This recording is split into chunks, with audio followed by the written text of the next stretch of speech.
So the goal would be to come back to the SWUB 6 by winning this competition. Yeah, the SWUB 6 was definitely like SWUB 5. I still love it, even though I got kicked out in the first battle. It was still one of the most like crazy events I've been to. Just the people, the hype. I'm really happy with that competition. What did you feel when the speaker announced your name and you go out on the stage and saw all the people?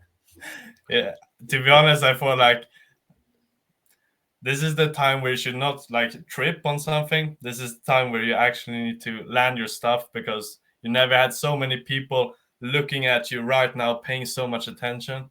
Even though, I got a few 100,000 people on social media, I feel like even if it's on the phone, it's not like they are analyzing me that much. But when you're on the stage and competing, everyone is literally looking for everything. I bet there's people in the crowd, they're sitting there with the clocks like, okay, that wasn't a 3-second hold. Oh, he didn't have his toes pointed or like legs straight and stuff. So I feel like it's a bit more pressure in competition. So my thought was just do what you do in training and don't fail. And how do you manage this pressure?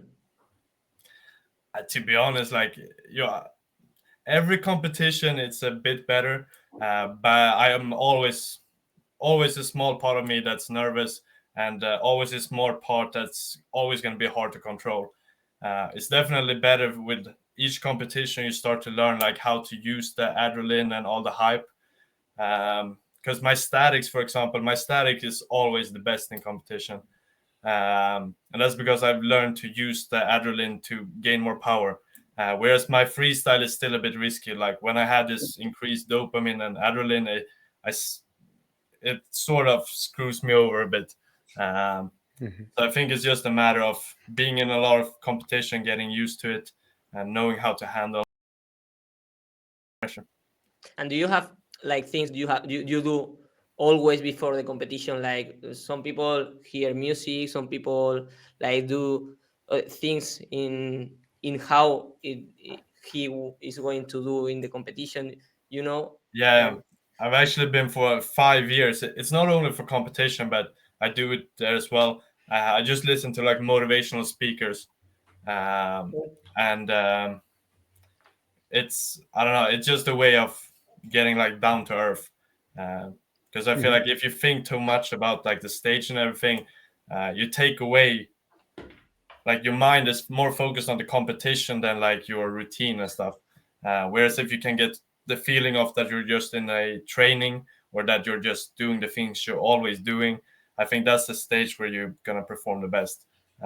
So like your focus should be on your performance and everything, and less on the competition side. Like if you focus too much on it, I think that's a way of getting more stressed than you have to be.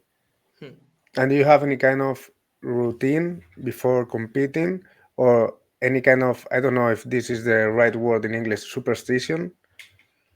I mean, like in general with food, for example, I usually, right before competition, like the competition day, I usually don't eat that much protein. I just try to get a lot of carbs, fast carbs. So I'm really energized before competition. But in general, I don't really have that much of routine.